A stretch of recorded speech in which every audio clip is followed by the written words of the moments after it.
Olá, meu amigo, olá, minha amiga, seja bem-vindo a mais um episódio do podcast do Vitor, o melhor podcast de estudos, leitura e produtividade. Hoje eu tô com o João e, cara, é até difícil pensar se eu vou botar esse episódio como resenha de livro ou esse episódio como um episódio do podcast do Vitor História, né? Porque é um pouco de cada, né? É Bizarro, difícil mesmo, né? Pode bizarro. colocar nos dois. Pois é. Mata um vídeo. Isso aí. Então, né, todo mundo já sabe, né? O João é um dos convidados mais presentes aqui no nosso podcast. Ele é um historiador e ele sempre tá nos episódios falando, né, de história, essas coisas assim. E, cara, hoje a gente vai conversar sobre um livro que o João, sei lá, acho que desde que eu comecei a falar com ele, sei lá, um pouquinho mais ali, sei lá, em 2010, 11, 12, ele me fala, cara, lê o Shogun, pô, é muito bom, caraca, é muito bom. E aí eu, pô, beleza, vou ler. Até que, por acaso, eu achei esse livro do Shogun à venda ali num sebo em Araruama, que é uma cidadezinha aqui perto do Rio, que eu morei durante alguns meses. E aí eu, não, beleza, agora eu vou dar uma chance. Cara, fiquei viciado. É assim, são 1260 páginas, um negócio assim. E eu li, cara, em menos de um mês, assim, foi muito rápido. Muito tempo que eu não lia nada tão bom, tão viciante. E quando eu terminei, bateu uma saudade, né? Porque eu queria mais coisas. E aí o João, como já leu, né, esse livro, como gosta muito desse autor, né, desse livro que é o James Clavell, e como tem um conhecimento de história japonesa muito mais profundo do que eu falei com ele pra gente falar um pouco sobre o livro em si, sobre é, o que, digamos assim, inspirou o livro, os fatos históricos, os personagens, para a gente poder entender um pouco mais desse período no Japão, né, em que o livro se passa, é, e entender um pouco mais dos costumes, né, dos japoneses que são tão estranhos a nós, assim, que somos do Ocidente, né? Então, João, cara, já passando aí a bola para você, comenta um pouquinho rapidinho antes da gente falar tipo da sinopse do livro e tal. Quem foi o James Clavell, né, o autor desse livro, Shogun, e um pouquinho mais do trabalho dele, o que ele criou e por aí vai. Bom, então, primeiro, galera, quem estiver ouvindo a gente, se inscreve lá no canal J-Station, que é o nosso canal de anime. Isso, vai estar Vitor, na não esquece de descrição. ter. Não esquece. Isso aí. E também a gente já fez um vídeo exclusivo sobre o James Cleveland, então a gente conversou Isso. muito mais sobre ele e sobre todos os livros dele, né? Mas, para dar uma contextualizada aqui, o James Cleveland, ele é inglês, se não me engano, ele nasceu na Austrália, né? Mas é britânico, né? E ele lutou na Segunda Guerra Mundial. Ele era ali de uma família nobre, né? E para quem não sabe, naquela época, os nobres ainda iam pra guerra, né? Hum. E ele ficou preso durante muito tempo numa prisão na Malásia. Uma prisão japonesa na Malásia. E ele acabou, depois de ele ter saído da prisão, ele acabou escrevendo um livro chamado Shang, que é o nome dessa prisão, onde ele conta, através de personagens fictícios, a experiência dele nessa prisão, né? Inclusive, o, assim, tem rumores, né? De que ele é um dos personagens e até quando você vai em fóruns e tal, todo mundo aponta para um personagem que depois ele até reaparece num segundo livro. E assim, então esse personagem tem muitas similaridades com a vida, né, do James Cleveland, e por isso as pessoas apontam que até é o Peter Marlowe. E depois, quando vocês lerem o King Rat ou o Shang, vocês vão saber. Mas nessa prisão, além de adquirir, de escrever sobre, de ter se inspirado, né, para escrever sobre a experiência que ele viu lá, ele conheceu um pouco da cultura oriental. E isso fez com que ele escrevesse a gloriosa Saga do Oriente, né, que são vários livros a respeito da cultura oriental. Então ele escreveu o King Rat, o Shang, né, que é o primeiro livro, o da prisão. Depois ele escreveu o Taipan, que se passa na guerra, um pouco depois da guerra do ópio em Hong Kong, em 1841. O contexto desse livro é logo depois que a China, né, acaba tendo que ceder a ilha de Hong Kong para os britânicos. Então é realmente a inauguração de Hong Kong. Ele conta um pouco dessa história e como que quem mandava em Hong Kong eram os taipans, né? Não nenhum governador nem nada. O taipan era basicamente o chefão, era o maior empresário de Hong Kong, né? Das mercadorias, do navio, contrabando, etc. E ele que mandava na ilha. Ele conta essa história muito legal. É Depois é o Shogun. tipo. É tipo o bicheiro no Rio de Janeiro, né? É, mais ou menos.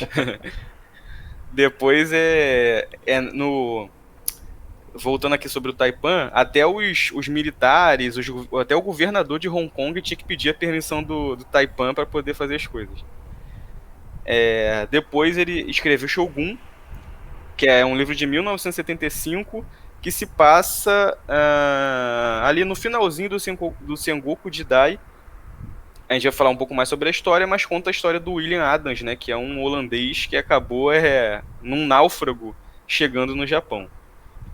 Depois ele escreveu o Casa Nobre, que também se passa em Hong Kong, uma continuação direta do Taipan, apesar de ter passado ali, né, mais de 100 anos, mas é uma continuação da mesma história, com o novo Taipan, né, em 1963, e é um livro de espionagem, mais ou menos, eu diria, né, falando sobre os comunistas infiltrados ali em Hong Kong.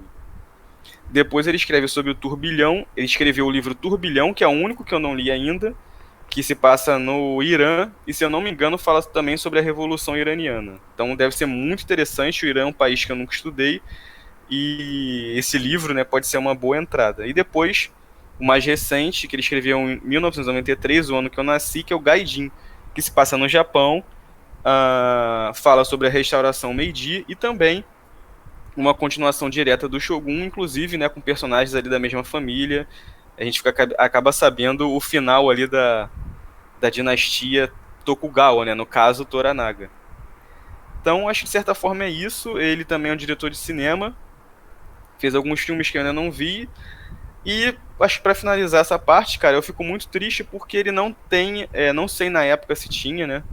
Poderia até pesquisar isso, mas eu não vejo ele nunca sendo citado entre os grandes clássicos, entre grandes autores. Eu acho que talvez seja justamente por ele escrever pelo Oriente, sobre o Oriente, e por algum motivo o pessoal aqui do Brasil, da Europa, né, dos Estados Unidos, não sei se não se interessa muito. Eu sei que eu acho que ele deveria ser mais lembrado, mas a gente está aqui sempre lembrando dele, né, já é o segundo vídeo sobre ele, e quem sabe a gente vai fazer mais no futuro, né? Com certeza. Pô, você falando aí do que se passa no Japão depois do Shogun, eu até me interessei. É. Para quem tá, né, acompanhando no YouTube, eu tô aqui com o livro que o João me deu, que é o Taipan, né? Que, na opinião dele, é tão bom quanto o Shogun. Ele não se decidiu, né, João, qual deles é o melhor. Mas eu vou ler, porque tem o Clube do Livro, né? Um monte de coisa aí que eu tô lendo. Então eu vou atrasar umas semaninhas. Cara, uma coisa interessante, ele chegou a ser diplomata ou não? Ou alguma coisa assim, professor em outros países ou não? Não, deixa eu dar uma lida aqui na página dele. Ó. Foi educado na Inglaterra e serviu na Real Artilharia Britânica na Segunda Guerra Mundial. Foi capturado na ilha de Java e internado em um campo de prisioneiros. Começou a escrever romances usando suas experiências como prisioneiro de guerra e se tornou precursor dos formatos novos dos best-sellers. Não. Não? Porque Não. é interessante. Tem dois escritores ingleses, né, muito famosos. O primeiro deles é o George Orwell e o segundo é o Anthony Burgess, que é aquele do Laranja Mecânica. Eles dois já, em momentos ali da vida deles, eles viveram em colônias inglesas na Ásia, né? E o George Orwell, ele aprendeu uma língua lá, que eu não sei qual é, e ele botou nos livros dele e ele, tipo, sabia fluentemente a língua e tal, desse país onde ele ficou. E o Burgess, ele viveu, acho que na Malásia mesmo, e ele aprendeu a língua local, não sei o nome da língua, mas ele fez livros sobre esse local. Então é engraçado porque a gente sabe, né, que o Império Britânico, acho que em extensão territorial, né, não contínua, acho que ele foi o maior do mundo. Não sei se você souber, até me fala. E é interessante que como tinha colônias em vários países, assim, da das Américas, da Ásia, o pessoal ia E lá... travou tudo, eu não entendi. Travou? Tá, travou em que parte? Quando você tava falando que o Império Britânico é o maior do mundo. Ah. E aí, como tinha colônia, tipo, na Ásia, né, em vários continentes, os escritores iam e, tipo, tinham um contato cultural muito maneiro que gerou várias obras famosas, né? E, tipo, é bem interessante isso, né? Só um detalhe que vale notar. Eu descobri por acaso, né, que eu tava escrevendo a biografia do Burgess lá pro meu blog. Mas, enfim. Cara, tem muitos livros parecidos com. Hoje em dia não tem mais, se tiver eu não conheço. Gostaria até que se tiver alguém ouvindo aí souber que possa falar esses livros que mexem com a história, que falam de eventos culturais de lugares bem específicos. Eu diria que, tipo assim, cara, eu li acho que o livro que me fez pela primeira vez pensar, cara, ler realmente é bom, foi o livro As Minas do Rei Salomão. Do. É de quem mesmo? Agard, né? Não sei o que é lá, Agard, deixa eu ver aqui. É do Henry Rider Haggard, né? E tinham livros desse estilo. Eu acho que o Shogun, cara, tem um pouco disso, sabe? Os livros do James Cleveland. E eu até achei uma lista um tempo atrás. Eu comprei um livro chamado A Baía de Chesapeake, que fala sobre a convivência ali entre os americanos e os indígenas. Tem um livro Omogol, que se passa na Índia também. Sempre esse choque cultural, né? Dos europeus com os nativos ou com os asiáticos. Os nativos asiáticos, né? Aham. Mas a questão, cara, é que não se faz mais livros dessa forma. E não sei, eles me dão um sentimento que eu tô até difícil eu colocar em palavras. Tem um filme também chamado Papillon, também vem de um livro que conta a fuga de um prisioneiro, se eu não me engano, ele é britânico, de uma prisão aqui na Guiana Francesa. Ou ele é francês e foi preso na Guiana Francesa, alguma coisa assim. Eu sei que esse filme tem essa vibe, depois vocês podem até ver aí, e tem esse livro, né? Aham. E é algo que se perdeu no tempo, cara. Mas eu sempre me sinto muito bem quando eu leio essas histórias, sabe? Aquela história de. Ao mesmo tempo que não é de fantasia, mas é uma coisa, assim, heróica, sei lá, é difícil explicar. Me embolei um pouco, mas me dá um sentimento bom. É quase uma epopeia, só que contemporânea, né? Não é aquela coisa em Isso, poema, tipo a Odisseia, mas é uma coisa é, com um linguajar mais moderno, né? é. É, muito bom. Então vamos. Eu vou falar rapidinho uma sinopse do livro, como eu tô com ele mais fresco, e depois eu já passo para a primeira pergunta, que eu mandei, né, pro João antes aí algumas perguntas que eu queria falar. Basicamente, o livro conta a história do Blackthorne, que é esse holandês que o João falou, só que, lembrando, né, todos os personagens do livro têm nomes diferentes da vida real. Conta a história do Blackthorne, que é um navegante holandês que foi parar no Japão ali com uns 10 ou 12 tripulantes que sobreviveram de uma expedição. E aí acaba que ele cai numa determinada província no Japão e ele vai, digamos assim, provando o seu valor para os asiáticos, né, os japoneses, e crescendo em influência naquele local. Até o momento em que ele se vê como uma peça muito importante do tabuleiro de uma guerra, que é a guerra entre o Ishido e o Toranaga. Só que essa guerra não é uma guerra... É tipo uma guerra fria, porque tem toda uma questão diplomática e ninguém admite que está guerreando, mas tem várias medidas um contra o outro e eles não se entendem. E aí o contexto dessa guerra é porque o descendente do governante, né, que é o que vai ser o Taikun. Depois a gente vai falar sobre Taikun, Shogun. E aí ele não tem idade para governar e tem um conselho de regentes, mais ou menos como aconteceu com Dom Pedro II aqui. Só que os principais regentes eles estão em conflito para ver de que forma eles podem exercer mais ou menos o seu poder. E aí tem toda uma questão de mas eu quero governar ali sem que ninguém veja, não, mas eu quero tomar o poder do Taikun, que também a gente pode até acabar falando no episódio, mas eu não queria falar logo agora, porque também tem a graça de ler o livro, né? E eu acho que esse livro, assim, mesmo sabendo os fatos históricos, cara, tem muita reviravolta e assim, tem, sei lá, tem às vezes ali centenas de páginas em que o Blackthorne é um personagem secundário, sabe? É muito estilo Game of Thrones, sabe, de cada capítulo ter um personagem que é o foco e você vê a motivação de cada um. Até a questão da sacanagem, né, da sexo e tal, que tem no Game of Thrones, tem também Todos os no livros Shogun. dele são assim. É. Então, assim, eu acho que é um. Cara, um baita livro. É tipo realmente uma novela, digamos assim, no bom sentido do termo, né? Uma novela televisiva, só que bem feita. Não uma novela assim genérica, tá? Tipo, muito bem feita. E, cara, foi um refrescante ler algo desse tipo, né? Tem alguma coisa aí pra comentar da sinopse ou posso ir pra pergunta? Pode ir pra pergunta. Pode ir? Cara, então, eu queria que você explicasse primeiro é, em que época esse livro se passou, né? Que eu falei que é uma época de conflito e tal.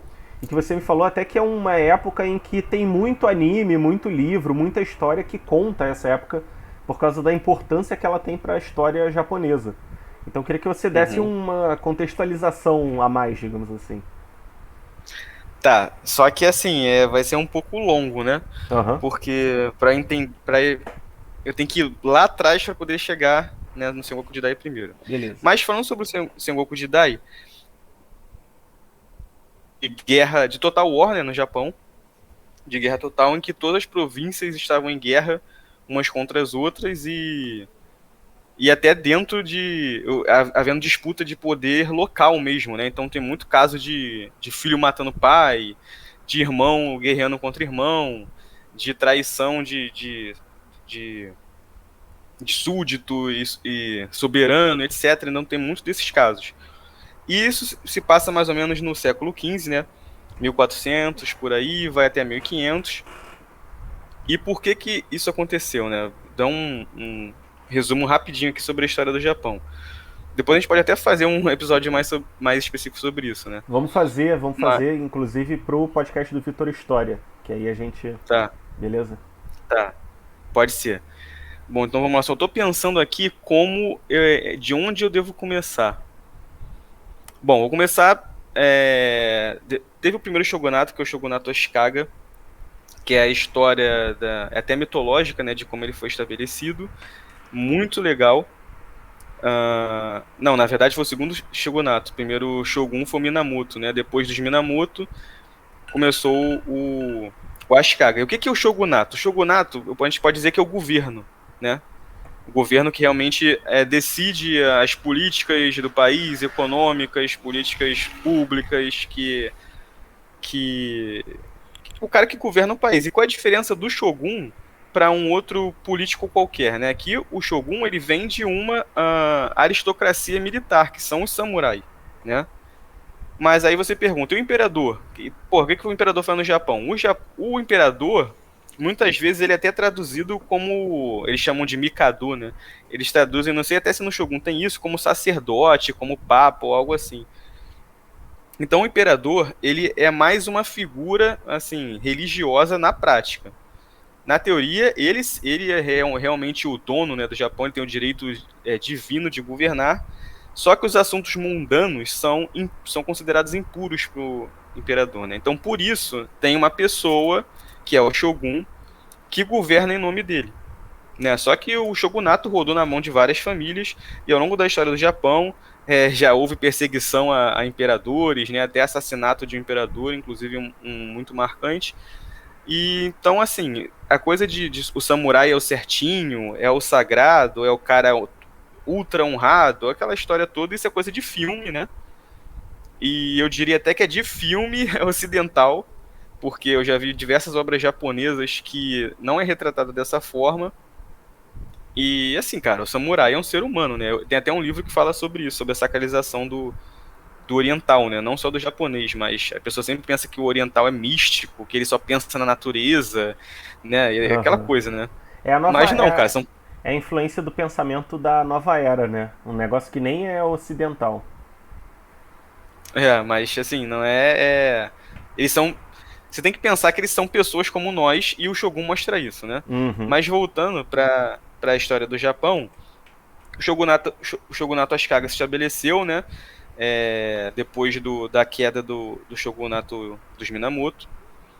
E reinou durante alguns anos no Japão com uma relativa paz, Até que numa disputa de sucessão entre o Shogun, eu não lembro exatamente o nome dele mais, mas ele também não conseguia ter filho, isso acontece várias vezes, é quase uma coisa cíclica na história do Japão. Não conseguia ter filho, o shogunato iria ficar pro irmão dele, ou para alguém ali da família, se não me engano era o irmão mesmo, mas logo antes de morrer apareceu um filho, né? Então, haviam os partidários do irmão dele, que já contavam até com poder na mão, e os partidários do filho dele, né? Também uma treta com a mulher e tal. Acabou que, por conta dessa disputa política ali relacionada à sucessão do shogunato, houve a guerra chamada Guerra de Onin.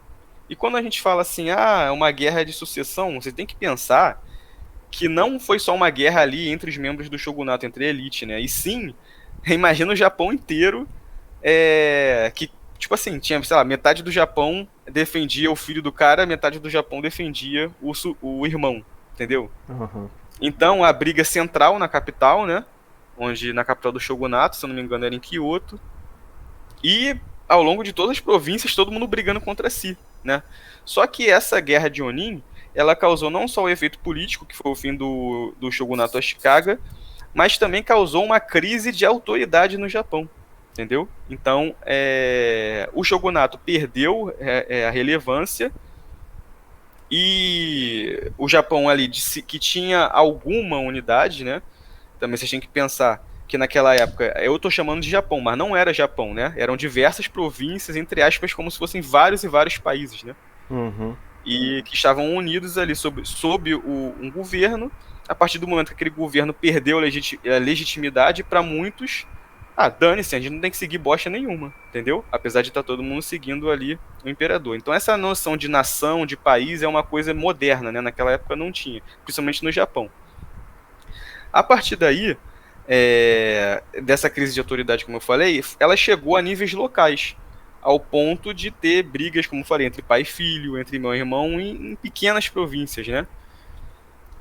Nesse contexto, depois de muita guerra em tudo que é lugar, surge um samurai chamado Oda Nobunaga, também um cara bem polêmico e talvez o samurai mais pop, né? Representado em vários animes, em vários jogos, em vários filmes.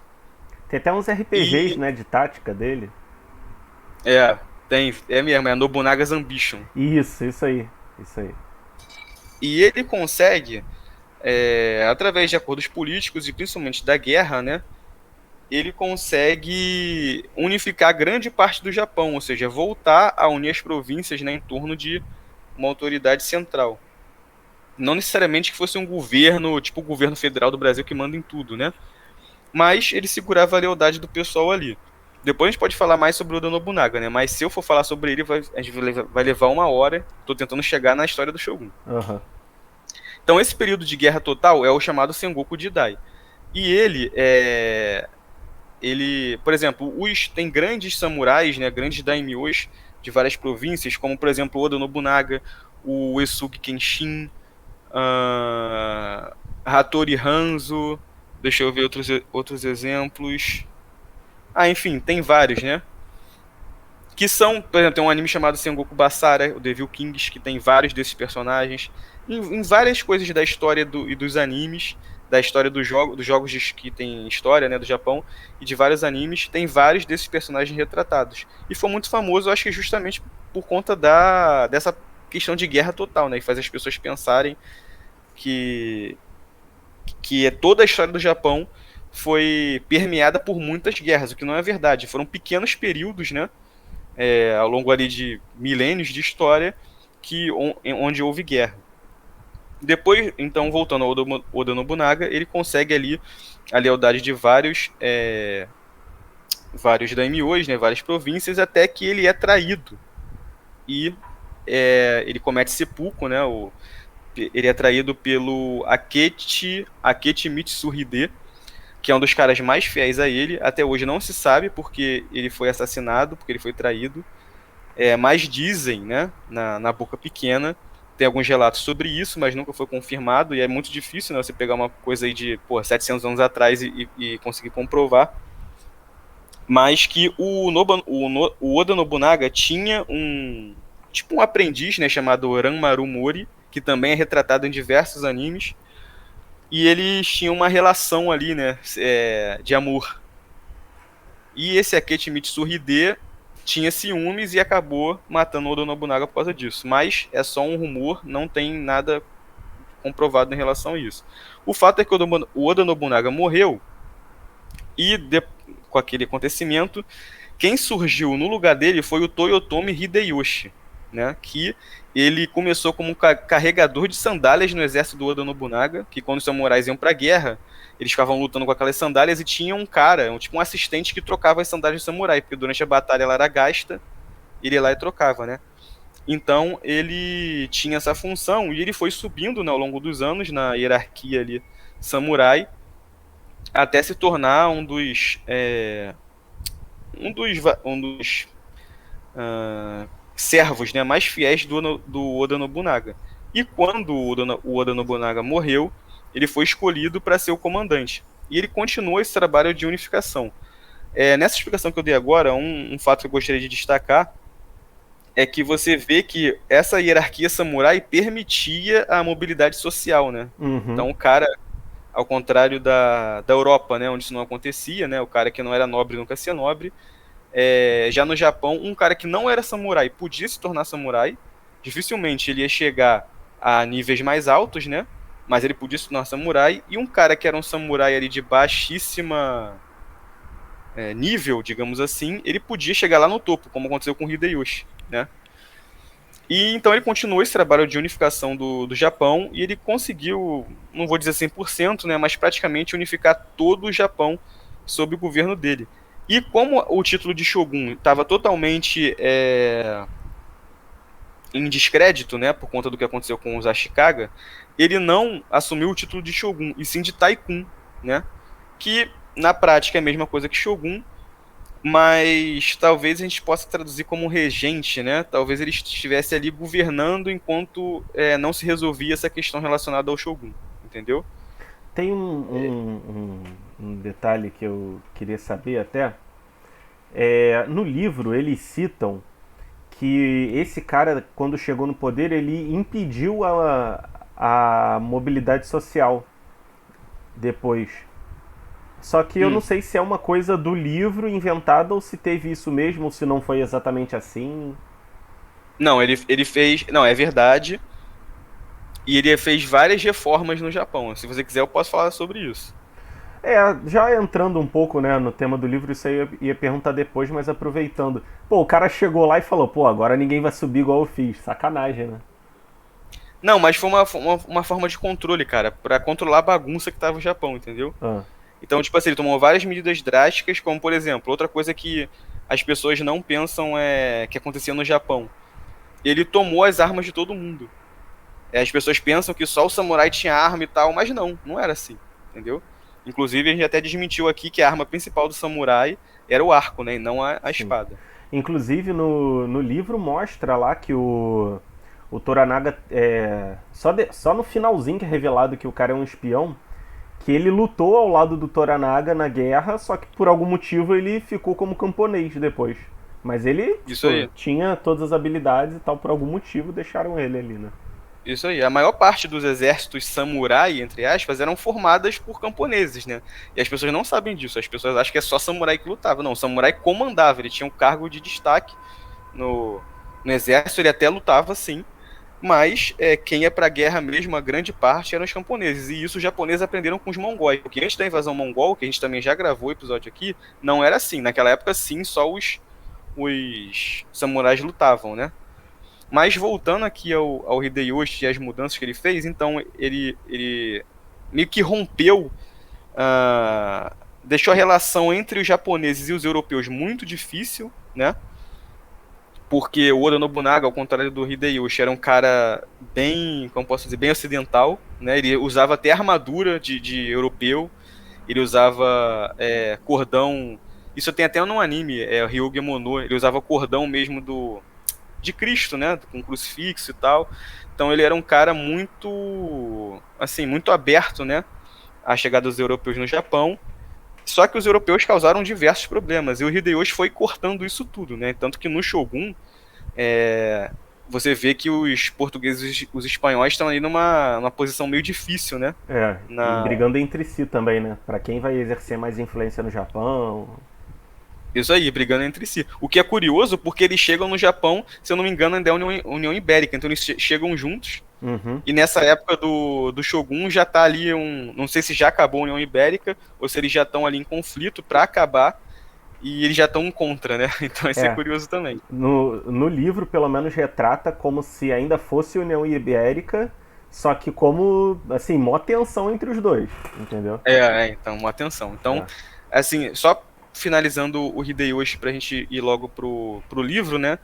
É, outro fato curioso que a gente não pode deixar de falar é que outro dia mesmo eu vi um cara falando, não lembro quem, que os samurais não usavam armas de fogo, não sei o que você vê que é a maior mentira, né? Inclusive no Shogun fala muito sobre isso. Aham. E as armas de fogo têm um papel crucial nessa guerra, assim como a participação do personagem principal, que é o Blackthorn, que é o William Adams, né? Que também chegou no Japão nessa época. E o Hideyoshi passa por um problema parecido com aquele da Guerra de Onin que eu falei lá no início da explicação. Ele também já está muito velho. Ele viveu pouco, deixa eu até ver aqui a idade dele. Mas na época, como as pessoas morriam cedo, achavam até que ele era imortal, alguma coisa assim, sabe? Ele tinha. Deixa eu ver aqui. Tipo assim, ele tinha assim, 37, ele tinha 60 anos. Isso já era, tipo, muito velho, Aham. entendeu? Aí e ele não tinha filho. Até que, mais uma vez, né? Aí tava naquela quem vai ser o sucessor e tal, nasceu um filho dele. Só que as pessoas já diziam que ele não tinha, que ele tinha um problema de saúde e não podia ter filho. Então, as pessoas acharam, as pessoas que eu digo são os grandes samurais, né? Os políticos ali, que a mulher dele, que é a Chacha, que também é uma personagem da cultura pop, né? Muito famosa, retratada em diversas obras, ela fez uma armação ali, né? Deu algum maluco, ficou grávida para poder garantir a sucessão ali do cargo de Taikun. Só que o que aconteceu é que muitos samurais, né, de alta patente ali não aceitaram não aceitavam esse filho do Hideyoshi como legítimo, né? E acaba que ele morre e tem um conselho, né, de cinco chama de conselho de anciões, que são os cinco ali samurais, entre aspas, mais próximos do Hideyoshi. Não quer dizer que todos sejam leais, né? Que até no próprio Hunter x Hunter o Netero diz que ele coloca o vice dele como um cara que não tem nada a ver com ele, né? Uhum. Mas os cinco ali são os samurais mais influentes que governam enquanto o filho do Hideyoshi ainda é novinho. Entre eles está o Tokugawa, que no livro é o Toranaga, e o Ishida Mitsunari, que é o Ishido. Ishido no livro. Isso. Isso. E os dois vão protagonizar a Batalha de Sekigahara, que vai decidir o futuro do Japão. E o livro se passa nesse contexto, né? No meio disso do que eu contei, chega no Japão um navegador chamado William Adams. Ele não queria chegar no Japão, foi realmente um náufrago. E ele acaba mudando a história do Japão. E é sobre ele que o livro fala. Beleza. E é legal que na escolha dos regentes, digamos assim, né, dos cinco lá do conselho, pelo menos no livro fala que a escolha foi feita de forma proposital para criar inimizades entre os cinco, de forma que, por exemplo, não se juntassem três para governar e tirar os dois e gerar uma guerra.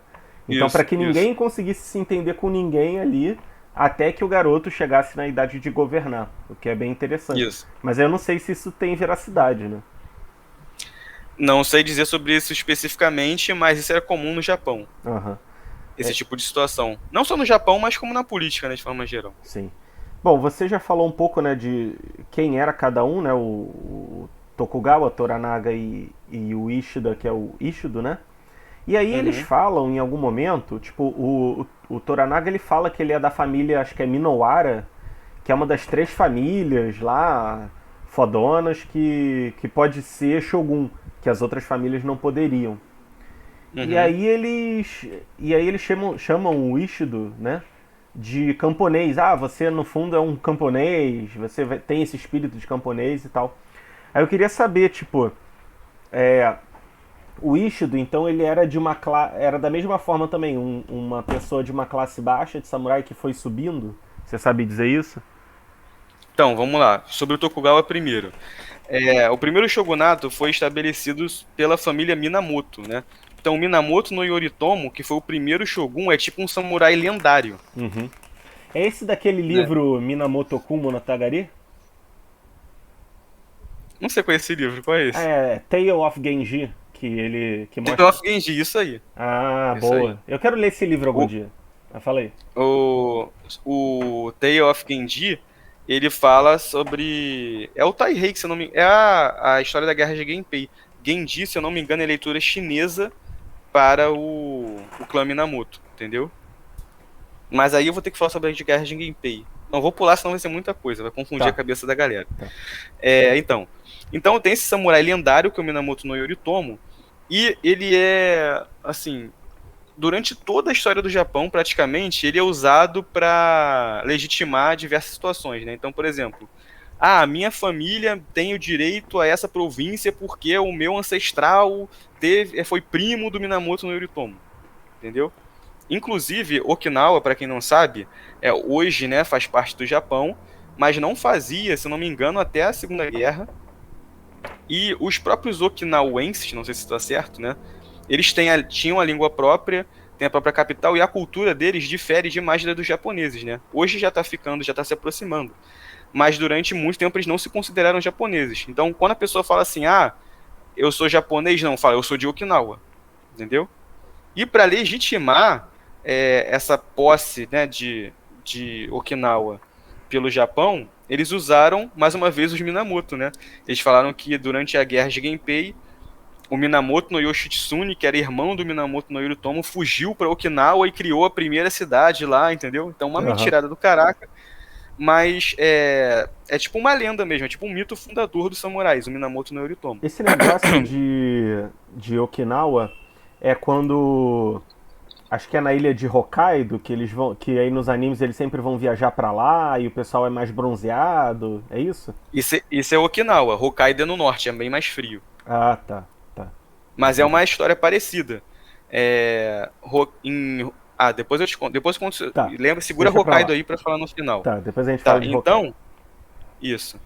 Então, outra coisa comum no Japão é as famílias mudarem de nome, né? Dependendo do evento, de um casamento, ou então assumir um novo cargo. Não só as famílias, mas as pessoas. Então, o Ieyasu Tokugawa, aqui no livro Toranaga, ele não se chama Ieyasu Tokugawa de nascimento, né? Por exemplo, ele se tornou o líder do clã, então ele troca de nome. O clã dele conseguiu um status maior e vai administrar 3 províncias. Aí vem o Shogun e dá um novo nome ao clã dele, né? Então, por conta dessas coisas, o clã original da família não era Tokugawa. Eu não lembro mais qual era, cara. Mas eu acho que era Matsudaira. Clã Matsudaira. Ou clã Imagawa. Isso, ele era do clã Matsudaira que era submetido ao clã Imagawa. E esse clã Imagawa alegava, né, ter raízes do clã Minamoto. Entendeu?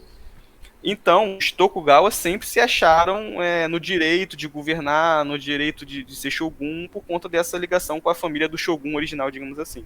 Enquanto que os Mitsunari e o Ishido eram uma família comum, que foi na ascensão social, entendeu? Aham, entendi, entendi, Era isso.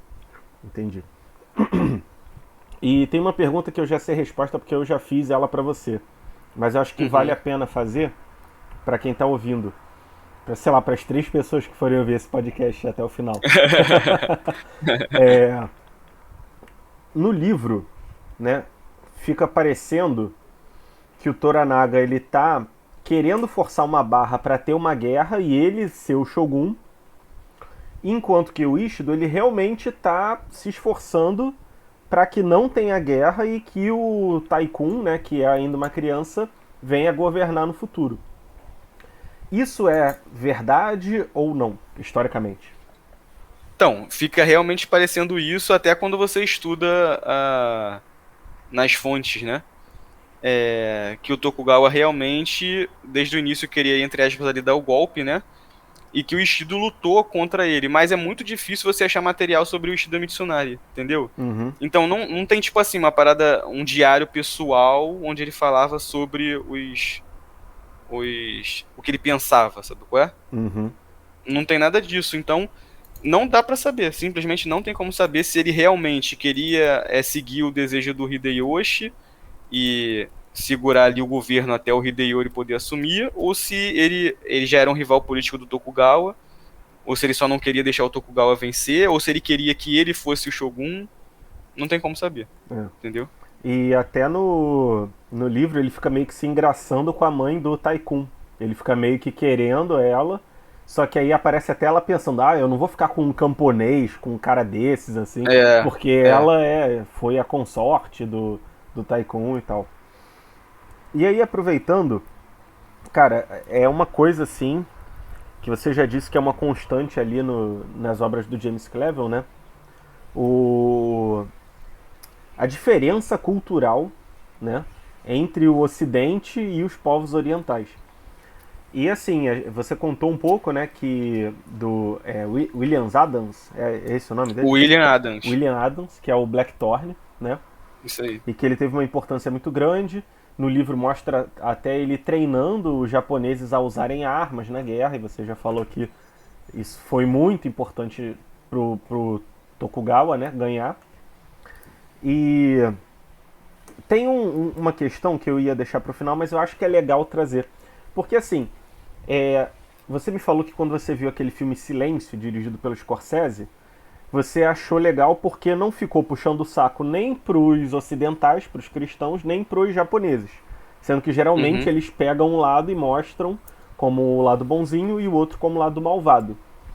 uhum, Nesse livro, por mais que no começo o Blackthorne ele tem um estranhamento, né, com a cultura japonesa, ele não queria tomar banho, ele não queria comer a comida deles, ele sei lá, queria beber gin, né?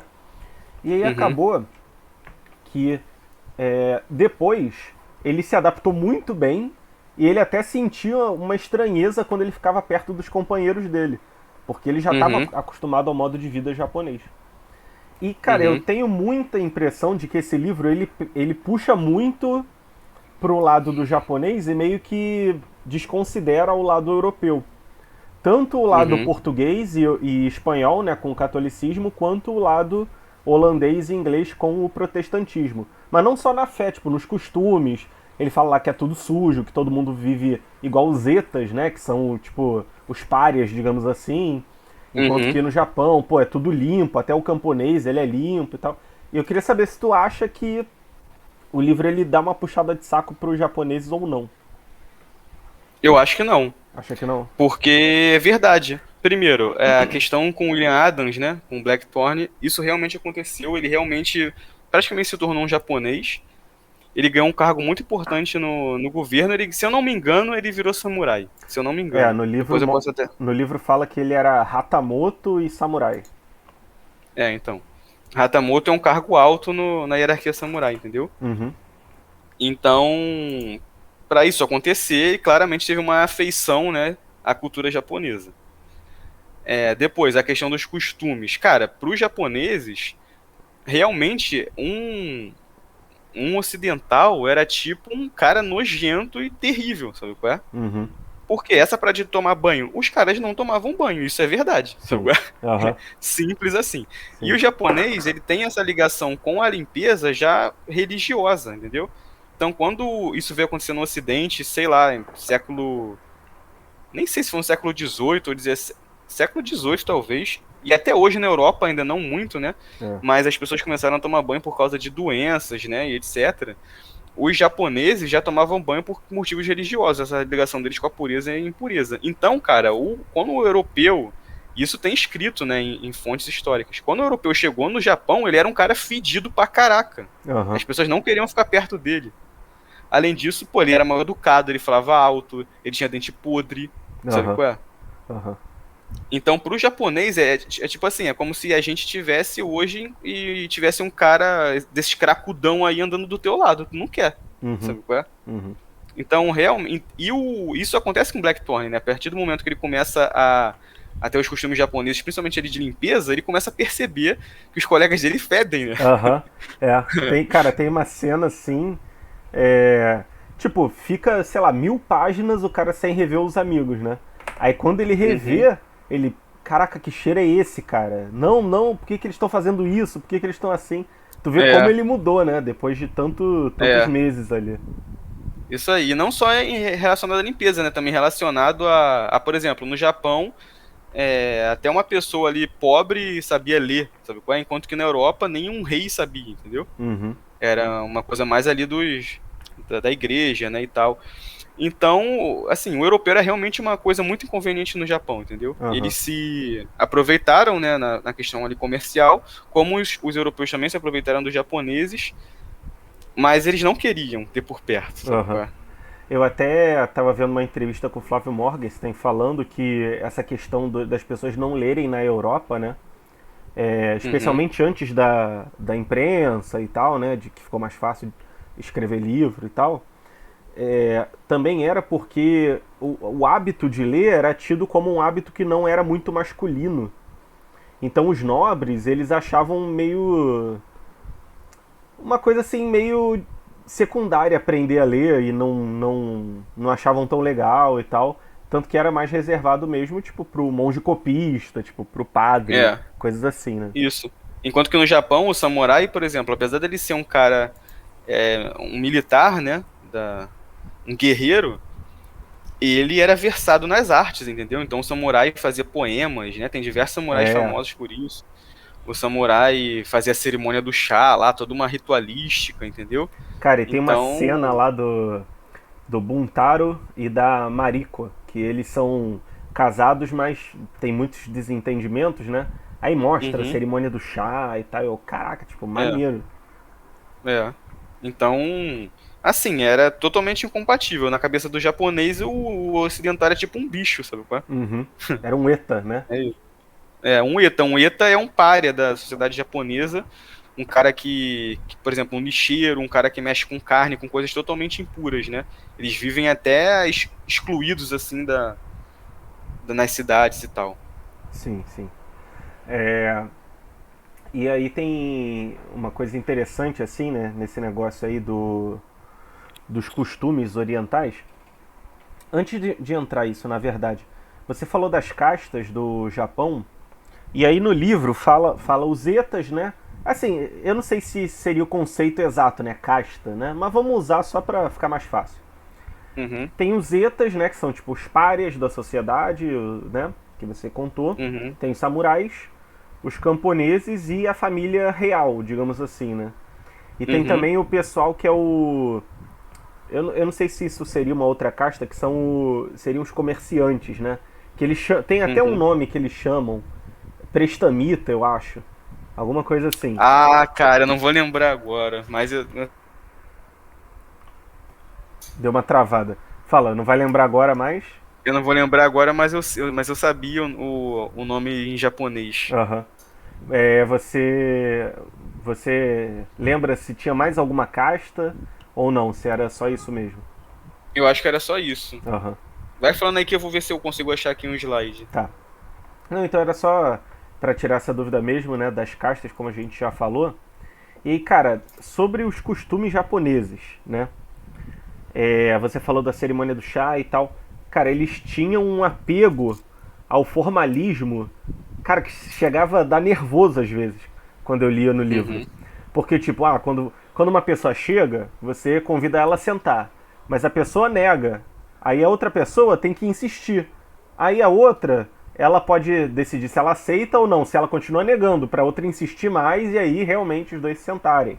E aí na hora de sim, sentar, você tem que esperar outra pessoa sentar, pra você sentar depois. E aí quando você vai fazer uma reverência, se o cara é acima de você, ele não vai fazer uma reverência tão profunda quanto a que você fez. Ele vai fazer uma meia reverência. Cara, então eles tinham um apego ao formalismo gigantesco, né? aham. E aí cara, eu queria saber, tipo, da onde veio isso, cara? Tipo, porque eu não consigo entender da onde que veio isso. Cara, da onde veio isso é difícil, hein? Você me pegou Aham. agora. É. Mas assim, os japoneses são assim até hoje, né? Uhum. Hoje mesmo, quem tava vendo um vídeo lá, de um colombiano, né, meio colombiano, meio japonês que mora no Japão.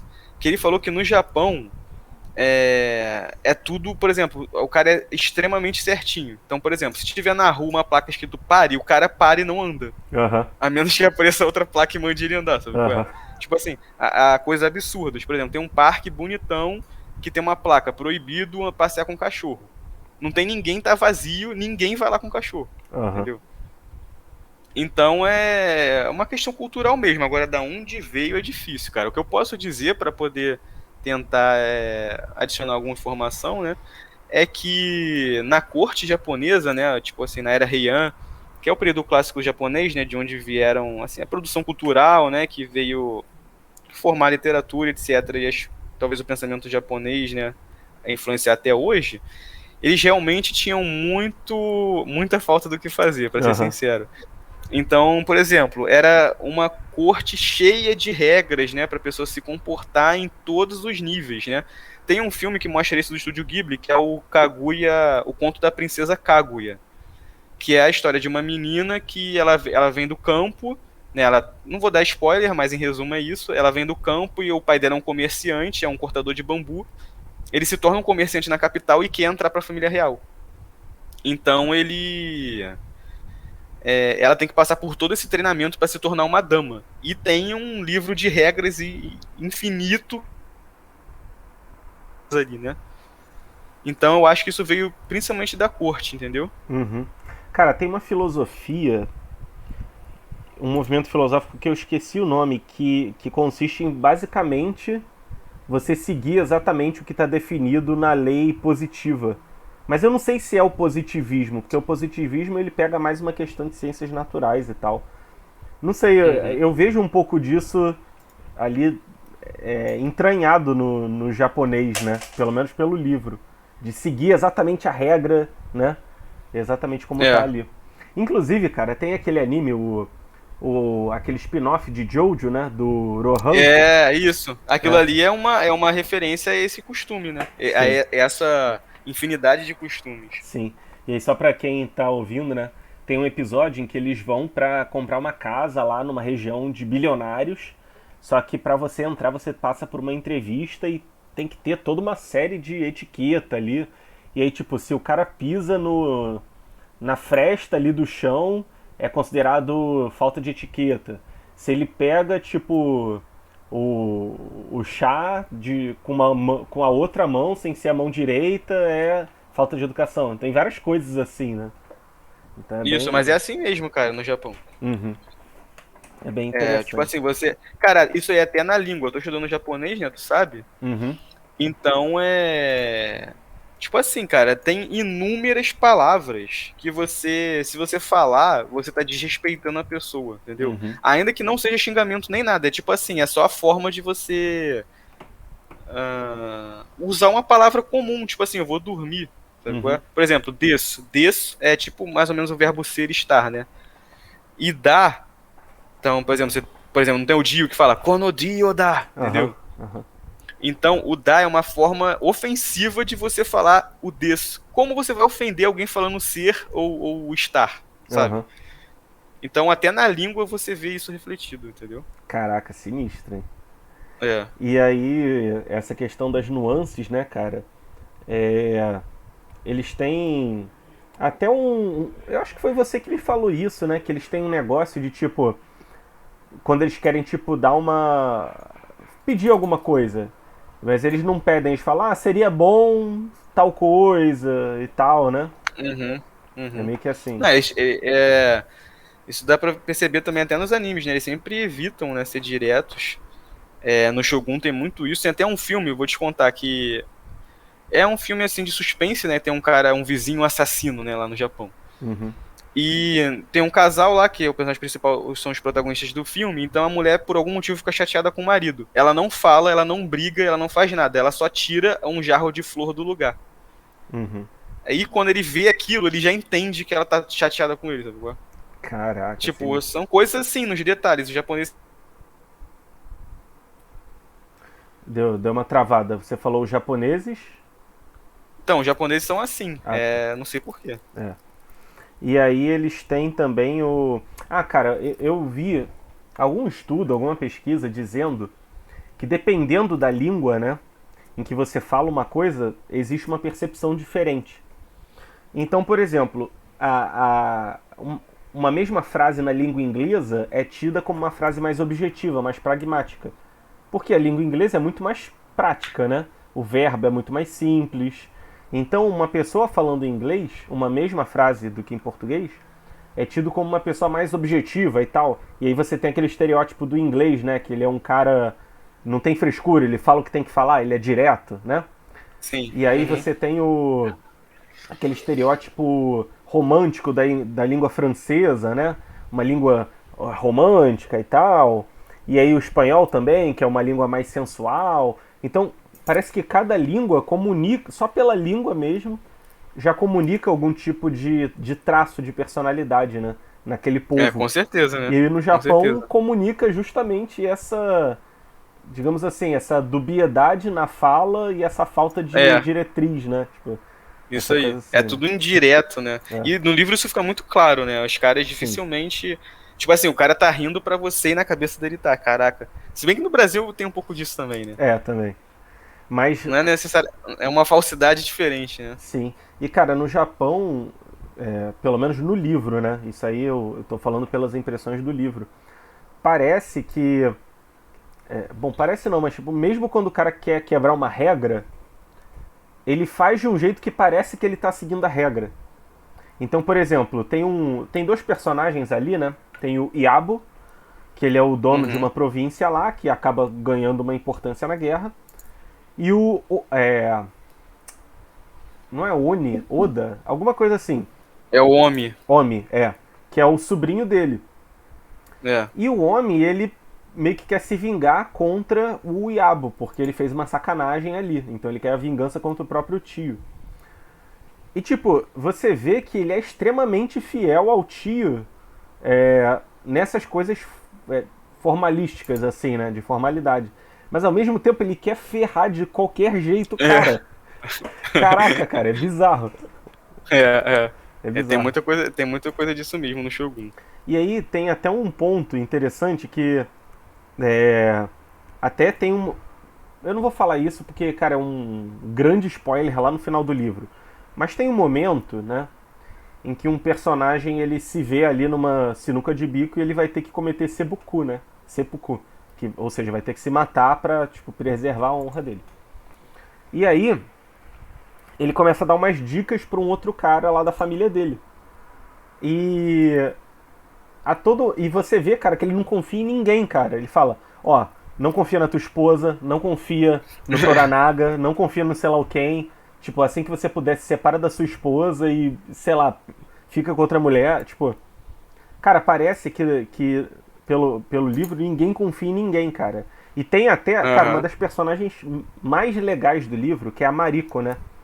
A aham. Mariko, ela é uma católica, só que ela ainda tem o espírito japonês, né? Ela é mais fiel ao Toranaga do que ao catolicismo.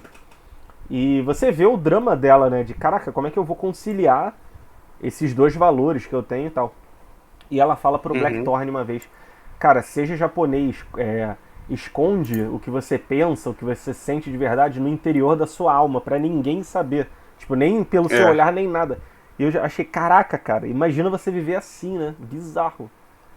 É, por isso que as pessoas se matam lá, né? Bizarro, cara, bizarro. Cara, mas assim, de uma forma diferente, eu acho que aqui no Brasil as pessoas também são assim, sabe? Ah, sim, O que sim, impera aqui é a aparência, né? sim, sim. Cara, inclusive, aqui mesmo no Rio, né? Por um lado, assim, a gente é totalmente não formal no Rio, né? Tipo, sei Uhum, lá, você vai no. O pessoal só não vai na entrevista de emprego de bermuda e chinelo porque sabe que não vai ser chamado, mas se pudesse ir, iria, uhum, né?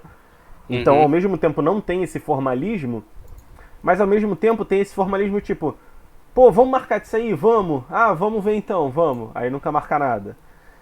É, Quanto tempo? Aí abraça e já tá pensando, né, na mente. Ah, que filha da puta, que não sei lá o que, essa mulher isso, aqui isso. tá de falsidade.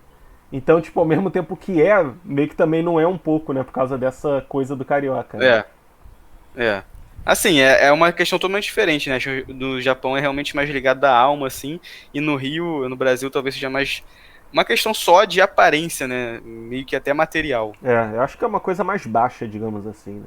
É, um nível mais baixo, realmente. É. E, e aí, só fazer um último comentário. Cara, eu fiquei sentindo o drama que era o drama da Mariko, cara. Porque, Uhum. pô, ela era uma cristã e ela tinha essa noção, né, de que ela tinha que ser fiel à igreja e tal. Até inclusive os padres meio que abusavam dessa autoridade, né, pra pegar tipo as fofocas e influenciar o pessoal lá. Só que ao mesmo tempo ela pensava tipo, cara, se eu morrer, eu sendo cristã, eu sei que eu iria pro inferno, porque eu tô mentindo, eu tô traindo, fazendo várias coisas. Mas eu, mesmo assim, sou mais fiel ao meu. Tinha um nome, meu soberano, né? É. Caraca, tipo, muito sinistro ver esse drama aí interior dela. Não sei se Não, você, é assim, tipo, percebeu isso. percebi e, cara, é uma situação curiosa, porque, por exemplo, os europeus, né, muitas vezes eles consideraram que converteram o japonês, né? Uhum, Ou então que tinham uma grande ali, uma alta de conversão, só que eles não conseguiam nem entender o que estava dentro do japonês. Então, primeiro que a visão do japonês em relação à religião é totalmente diferente, né? Ele, tipo assim, muitos tratavam Jesus como se fosse mais um kami. Sabe uhum, qual é? Não necessariamente ele acredita em Jesus e em Deus, no Deus cristão e excluiu as entidades veneráveis japonesas, né? uhum, Então, essa questão do choque cultural mesmo, que hoje em dia, com internet, com informação, com globalização, ainda é muito difícil para a gente entender como o japonês pensa em diversas situações. Imagina naquela época, né? Que os verdade. caras não sabiam nem falar a língua. Então, cara, essa conversão dos japoneses ao cristianismo é uma parada meio assim, que os portugueses eu acho que eles não entenderam muito bem, sabe? Uhum. Inclusive, no naquele filme Silêncio, eles falam, né? Uhum, Tem tipo um, não sei se é tipo um filósofo, digamos assim, da corte lá. E aí ele fala lá pro padre, padre Ferreira, né, que eles falam assim, né, naquele sotaque é, inglês. Ele fala, ó, tá vendo como a gente chama o deus de vocês aqui? Eu não lembro, acho que é Daikti, sei lá, que é sol. É porque é o sol, a gente chama ele de sol, não é que a gente acredita nele e tal, né? aham, E aí ele até fala, cara, pisa nessa imagem aqui de Jesus que vai estar todo mundo solto, cara. Você não precisa nem acreditar nisso, é só pisa, tipo, o cara pedindo, pelo amor de Deus, só pisa pra isso acabar, né? é, é, Tipo, e o cara, não vou fazer isso, não vou fazer isso. Tipo, veja o filme Silêncio, cara, muito bom. E não é um filmezinho assim, emocionante, de dá tudo certo no final. Tipo, é um filme pesado, é bem legal. pesado, isso É. aí. E tem alguma outra coisa que eu queria falar? Eu esqueci. Tem algum comentário aí que você queira fazer? Não, dá uma olhada aí, deixa eu ver no roteiro o que que É. tinha, que a gente não falou. Mas cara, eu não tinha posto no roteiro o que eu queria falar, mas enfim. A É, gente tava no. Agora só falta a última, do sexo, né? Eu isso acho. aí. Não, mas tinha alguma outra coisa que eu queria falar que eu não lembro. Sim, isso aí que você falou deles serem japoneses antes de serem cristãos dá pra ver muito claramente. Mais pro final do livro aparece tipo um estudante, para ser um seminarista, né, japonês, ele e mais Uhum, dois, três amigos, que eles foram visitar um papa, voltaram, né, e eles estavam demorando muito para ser ordenados, porque o padre uhum, Alvito, Altivo, sei lá, que era o cara da Companhia de Jesus, ele achava que eles não estavam prontos, porque eles ainda estavam ali com aquela mentalidade japonesa e tal. E aí o cara falou, cara, eu não aguento passar por essa humilhação, eu já deveria ter sido padre há muito tempo, a partir de hoje eu vou voltar a ser samurai e eu não quero saber, eu sou japonês, eu tenho minha honra e aham, dane-se, entendeu? é, aham. E tipo, Então, realmente, tipo, o cara bota isso antes da fé, né? isso aí. E eu acho que os portugueses e os espanhóis, etc., não entenderam isso e muitos não conseguem entender até hoje, cara, a relação do japonês com a religião, né? Uhum. Inclusive, até o Nando Moura falou um montão de bosta uma vez aí que Acho que foi até nessa época do silêncio, né? Uhum. Onde ele foi falar sobre o silêncio e, tipo assim, como se os japoneses fossem tiranos, insanos que queriam matar os cristãos, sabe? Cara, Aham. tipo assim, tem que dar uma estudada aí, entendeu? Inclusive, cara, é uma coisa. Assim, eu sou católico, né? O pessoal que ouve podcast sabe. Mas, cara, a gente sabe que até um certo período a influência temporal da igreja na economia era muito grande. E o Shogun mostra Isso. isso, né? Basicamente era a Uhum. igreja que comandava toda a mercadoria que era trocada entre o Japão e China. Então ele tinha uma influência ali, os japoneses toleraram isso por causa do comércio. Então, assim, eu realmente não duvido que, pô, tinham padres bons que realmente queriam o bem das pessoas, mas, cara, tinha os caras que se aproveitavam disso pra fazer lá o comércio e tudo mais, né? Da mesma forma Exatamente. que tinham os japoneses, né, que realmente tinham esse interesse só pela economia e também não meio que engoliam a seco, né, mesmo sendo contra os costumes deles, né? Isso aí, mas aí daí que acabou a treta, né? Que acabou ocasionando o Japão se fechando pros estrangeiros aí durante o Shogunato Tokugawa. Aham. Aí o Japão só foi voltar a ter relações com o Ocidente à força, literalmente, quando os Estados Unidos chegou lá e ou vocês abrem negociações com a gente ou a gente vai explodir tudo. Aham. Foi assim. Aham. Tem um mangá que eu quero ler até que é o Barefoot Gen, que mostra um pouco, tipo, a Segunda Guerra, a bomba de Nagasaki e tal. De repente fica aí como uma Ah, cara, mas recomendação. é só um detalhe, né? Pra você ver como essa parada que os Estados Unidos criam os próprios inimigos, ela se aplica muito ao Japão, né? Se eu não me engano, foi em 1853, 1857, eu acho, que foi essa quando o comandante Perry chegou lá no Japão com essa força armada dos Estados Unidos para poder, tipo assim, cara, vocês precisam fazer negociação com a gente precisa do porto de vocês para poder parar os navios, para poder comerciar, etc. E se vocês não aceitarem, a gente vai explodir tudo. Então obrigaram o Japão e esse conflito causou restauração Meiji. Só que ao mesmo tempo, essa negociação dos japoneses com os americanos, né, e com o Ocidente de forma geral, fez o Japão se industrializar e muito rápido, se industrializar e se modernizar muito rápido. O que aconteceu? Chegou num ponto que o Japão estava produzindo demais, então eles precisavam escoar a produção, eles precisavam de matérias-primas para poder aumentar a produção em já era em larga escala e aumentar mais ainda, e também precisavam de mais espaço, porque o Japão começou a ter, tipo assim, muita gente, entendeu? E o Japão é O que que pequenininho, aconteceu? né? O Japão é tipo do tamanho do Rio, né? Isso, Japão pequenininho, o que que aconteceu?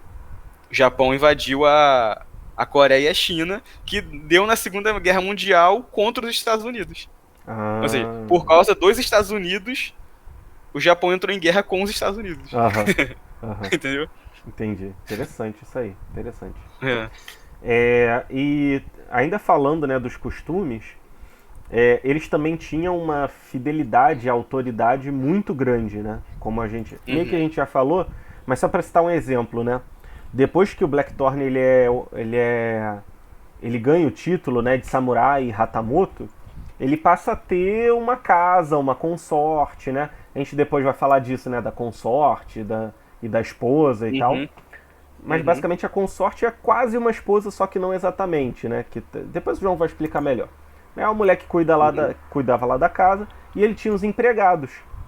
E aí o que, que ele falou? Ele abateu um fazão lá, né? Um pássaro que ele ia comer depois. E os japoneses eles não comiam frango, né? Achavam tipo um negócio impuro e tal. E aí ele pendurou pra carne do fazão meio que tipo amadurecer, né? Sei lá, né? Ficar ali um tempinho e ele falou, ó, ninguém toca na carne. E aí ele esqueceu. E ficou dias ali, só que ele ficou um tempo fora. E aí, tipo, pô, não deu pra ele ordenar que tirassem a carne de lá. E aí ficou um cheiro insuportável que empesteava a casa inteira. Então, um velhinho lá, que o Blackthorn até gostava dele, ele se ofereceu pra tirar o fazão, pra limpar a casa e tal. E depois, como ele desobedeceu o soberano dele, digamos assim, ele teria que cometer seppuku pra guardar a honra dele, ou seja, ele teria que se matar. E, tipo, todo mundo concordou com isso, e, tipo, todo mundo meio que honrou ele pela tarefa que ele fez, sabe? E, tipo, ninguém Uhum. ficou com raiva do Blackthorn, todo mundo, tipo, não, não, vamos fazer o que ele tá mandando. E, tipo, o velho, ele meio que morreu feliz até, sabe? Tipo, É isso caraca, aí. cara, olha a Bom, diferença, né? aí são várias situações. Primeiro, aquela questão que eu usei até um exemplo da placa, né? Uhum, O cara realmente não desobedece. aham, Claro que, pô, não, isso não significa que não tenha traições, etc, né? sim, sim. Mas o normal, né, seria isso aí. E segundo, essa relação do japonês com a morte, né?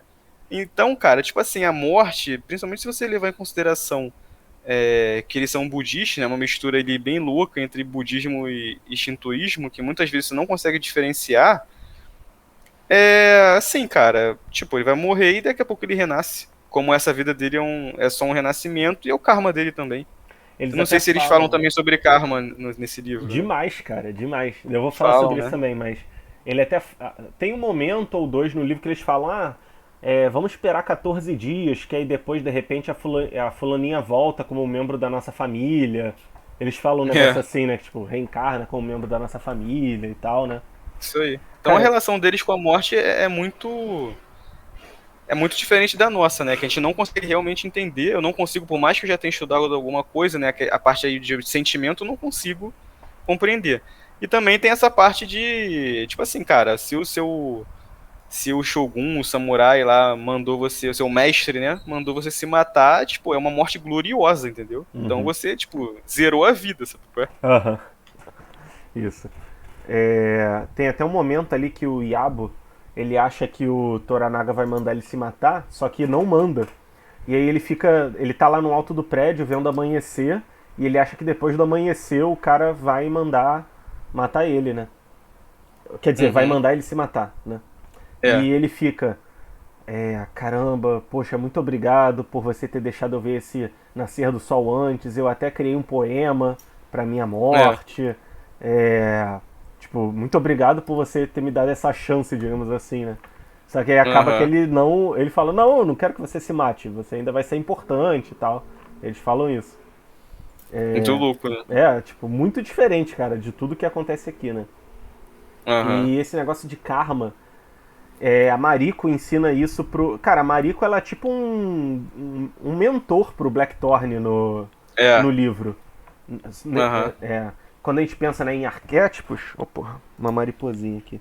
Quando a gente pensa em arquétipos, né, que o pessoal usa pra cinema, pra livro, tem vários arquétipos diferentes, né?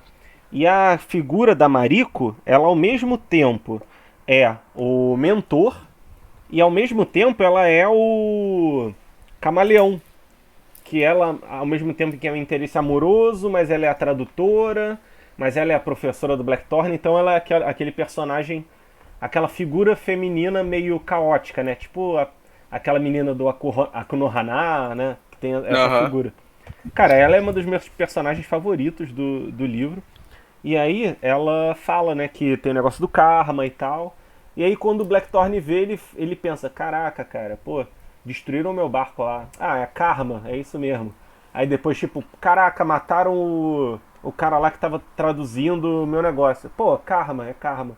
Então, tipo, ele é como se ele realmente ficasse impregnado desse negócio, né, do karma e tal. Isso, entrou no espírito, né? Isso aí, isso aí. E assim, cara, essa parte do karma eu acho que é uma boa forma de encarar a vida, sabia? É interessante, é interessante. E eu também queria falar de um personagem que eu achei legal, que ele não aparece tanto quanto outros, mas é o Rodrigues, que o pessoal chama de Rodrigo, né? Porque as O sílabas Rodrigues é o português, né? é o português que contra tudo que se espera ele vira amigo do Blackthorn. É, E tipo, é meio que uma rivalidade meio amigável ali, né? Tipo, eles sabem que isso. tipo, eles estão em lados opostos, mas ao mesmo tempo eles têm um respeito pelo outro, assim. Ah, mas ele que ajuda demais o Blackthorn, né, cara? Até É, porque o Blackthorn ali naquele início tá sozinho, né? sim, sim, com certeza. É um personagem muito interessante e eu queria ver mais sobre ele, mas infelizmente não. Pô, também com tanto personagem, tanta história, alguém ia ter que É, ficar faltando, né? Cara, mas tudo isso que você viu no Shogun, você vai ver nos outros livros, É, entendeu? e pretendo ver, inclusive. E aí, cara, por último, eu queria que tu explicasse como era a dinâmica de casamento, amor, sexo no Japão nessa época. Uhum. Porque, cara, no livro o cara tem uma esposa, mas tem várias consortes, e aí Uhum. ele transa com o que ele quiser, a mulher que paga a prostituta pra ele. Tipo, É, caraca, é. conta como é que é isso aí, por favor. Tá, primeiro, a parte de casamento tudo arranjado, né? Uhum, Então, sempre por motivos políticos, né? Por motivos aí de união das famílias, motivos financeiros, etc. E isso até recentemente, eu não sei se até hoje, mas, por exemplo, o meu professor de história do Japão ele viajou para a China e disse que na China tem uns lugares que ficam umas velhinhas procurando o marido para as filhas delas. Olha isso. caraca. Na rua. Sabe qual é? Aham, Porque, tipo assim, é horrível você virar uma solteirona no Japão e na China, entendeu? uhum. Então, tipo assim, casamento arranjado, Até nos começa animes por a aí. gente vê, às vezes, né, no Japão, uns casamentos assim meio que arranjados. Tem até É, um anime que é um otaku casa com uma professora lá. E foi um casamento arranjado, tipo. Aí tá lá, a primeira vez que eles se viram foi com os pais ali conversando dos arranjamentos, eles meio que se conheceram ali, é. né? Muito casamento arranjado, principalmente nessa época, né? E a esposa, cara, ela que administrava as contas da casa, Uhum, entendeu? Então, essa parte que você falou dela pagar e tal, era o papel da mulher realmente cuidar do dinheiro, né? Depois, essa parte em relação ao sexo, por exemplo, a consorte era realmente um tipo de esposa, né? Mas geralmente ela tava era com a consorte que o cara passava mais tempo, entendeu? uhum, Então ele também tinha filho com a consorte e tal, só que o filho que vai dar seguimento, né, a parada é o filho da esposa. A esposa, cara, ela serve pra ter filho e administrar a casa. É isso. A consorte também tem filho, o cara tem várias consortes. E em relação à parte do sexo, eles não. Essa parada de tabu do sexo, cara, é da religião, entendeu? É do cristianismo, né? Então, numa sociedade que não teve contato com isso durante muito tempo, não tem problema nenhum. Você pode até ver que, até aqui no Ocidente, né? Quando o cara quer virar bundista, ele quer virar logo um maníaco sexual e, tipo assim, tudo liberado, né? aham. Quando ele vira um bundista, E porque aí ele tenta você se vê até livrar. o cara falando assim, ah, eu sou muito espiritualizado e o sexo é a troca de energia e não sei lá o que, Isso, né? isso. Na verdade, ele quer explicar porque ele é tarado, né? E quer arrumar uma desculpa. Aham. Mas, assim, mas falando sério agora, ali pro japonês, não era tabu, cara. Então era normal. Tipo assim, ela era vista como uma necessidade, né? Não só fisiológica, mas também mental, psicológica, talvez, né? Tipo assim, o cara chegou cansado da guerra e a mulher arrumava, a esposa realmente arrumava uma mulher, tipo uma prostituta, uma concubina, né? Uhum. Uma concubina pro cara ir lá pegar e dar uma relaxada, sabe? Então isso era normal. E até a questão de homossexualidade, né? Não era visto como homossexualidade. Por exemplo, essa questão, tipo assim, esse conceito de gay não existia, sabe qual é? Uhum. Então, tipo assim, como eu mesmo falei do Oda Nobunaga, essa relação dele com o Mori Hamaru é normal, entendeu? Até se eu não me engano, até o Yabu, né? Perguntam se ele pede um menino, não é? É. Ele pede pra dormir num dia lá com uma garota, né? Uma jovem, Uhum. digamos assim, e um menino. É, E até pergunta pro Blackthorn, né? Ah, tipo, você quer isso. uma mulher? Aí pergunta, ah, não, não. Tipo, quando ele ainda não tava adaptado. E ele, puto, não, não quero, eu quero ir pros meus amigos e tal. Aí pergunta, ah, então você Isso quer um aí. menino? Você gosta de um menino? Não, tá maluco. Tipo, ele fica super ofendido, né? É, é, E aí perguntam, chega até o final, ah, pergunta se ele quer um pato. Aí você tá é, maluco, porra, um pato, você é maluco? é. Tipo, Então, assim, cara, em resumo é isso, a religião. É que nem no Islã, né, que os caras têm várias esposas, né? uhum, E nego fica aqui ah, não, que a mulher no Islã é presa, o caraca. Cara, tipo, elas provavelmente, a grande maioria, acha que esse é o jeito correto de viver. aham, Assim como aqui, né, o pessoal tá indo pro lado da libertinagem, né? Mas assim, são questões culturais. No Japão era assim e hoje não é mais. Eu acho que não é mais nem a questão da realmente da e sim Deu essa uma parte travada. Não é do a questão do quê? não é nem a questão do tipo assim do ato sexual, sabe qual é? Aham. Mas assim, no Japão hoje é mais travado, eu acho que realmente é a questão do cara ter várias esposas, essa parada, né? Mais formalizada ali, justamente por causa da religião e da globalização. É isso. Uhum. Simples assim, entendeu? Sim, sim, entendi. E tem até Mas é um um. choque, né, de cara, né? Não, é, demais. E tem até um momento ali em que a Mariko mostra pro Blackthorn uns brinquedos, tipo, uns consolos assim. E ela falando, É, ah, é normal, porque às vezes, pô, o marido não satisfaz a gente tem que meio que se virar sozinho, tipo, naquela época, né? E ele fica, é, caraca, que bizarro. Aí mostra é, um anel, ah, esse anel aqui é pro homem usar, pra durar mais o prazer, depois que ele é. terminar e conseguir se manter ali, né? Com disposição. E ele fica assim, caraca, tipo, como assim, né? Que negócio tipo, diferente, né? Uma loucura, né, Uma cara? loucura, é isso aí. Então acho que os comentários aí, as coisas que eu queria falar sobre o livro, meio que já deu pra cobrir bastante. Tem alguma outra coisa que você queira falar? Ou algum recado, alguma coisa assim? Ah, que assim, quando eu li o Shogun, eu não tinha estudado a história do Japão ainda. Então, com certeza foi uma experiência muito louca e hoje, sabendo de tudo, vai ser totalmente diferente. Eu só preciso de tempo para reler, né? Porque é É, muito grande. A gente não falou, né? São mais de 1000 páginas. são 1260 páginas. Então, muito Loucura. grande, né? É. Cara, e passa assim, voando. Cara, e como o autor consegue organizar isso tudo, né? Sim. Cara, outra coisa também, o livro não é um livro de letra grande. Não é É, pequenininha, mas assim, não é tão grande assim, é uma letra um pouco pequena. Então, né, é realmente muita coisa. E cara, ele faz uns diálogos muito bons, cara. Muito bons. E assim, eu escrevo algumas histórias de forma amadora, eu até quero, né, publicar alguma coisa ali quando eu, né, tiver achar que tá num nível bom. Mas, cara, os diálogos que ele faz, eu não consigo nem pensar num negócio assim tão é, bom, não sabe? dá, né? Não dá. Caraca, Não dá. O tipo. cara escreve muito mesmo, E cara. ele parece que ele espirra e sai um diálogo de 10 páginas. Isso. E Bizarro. ele escreveu muitos livros, né, cara? Pela densidade Sim, do livro, muita coisa, sabe? sim, sim. Então, é o que eu sempre falo, eu não sei sinceramente se eu prefiro ele ou o Tolkien. Aham. E é interessante porque acho que foram 5 ou 6 livros, né, dessas histórias do Oriente, né?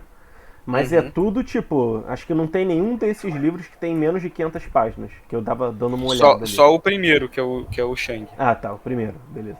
O Mas o resto é tudo resto grande pra caraca. é. É, Então é comparado, sei lá, cada livro grande desses é uns 2, 3 livros comuns que a gente tá acostumado a ler, né? isso Então aí. o cara realmente escreveu pra caraca, É. né?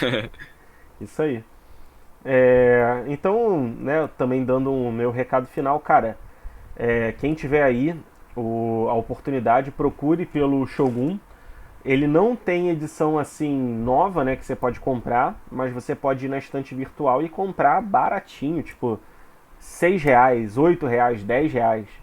Muito, muito barato. Claro que vai ter um fretezinho ali, mas pô, não vai sair nem R$ 20 pra você. Então, cara, Isso, e vale compra muito. porque um dia vai acabar, né? Um dia vai acabar e de repente um dia ele vai ter o devido valor que ele merece, né? Então É. aí realmente vai estar muito caro até sair uma nova edição. Então, cara, leiam, leiam. Eu vou ler o Taipan futuramente. E com certeza a gente vai fazer também um episódio do Taipan, né? Quando eu terminar de Bora, ler, com a gente faz um certeza. episódio aí.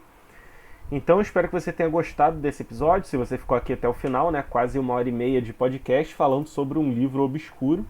Sei lá, cara, se você ficou até aqui, fala comigo no Instagram ou aqui no YouTube.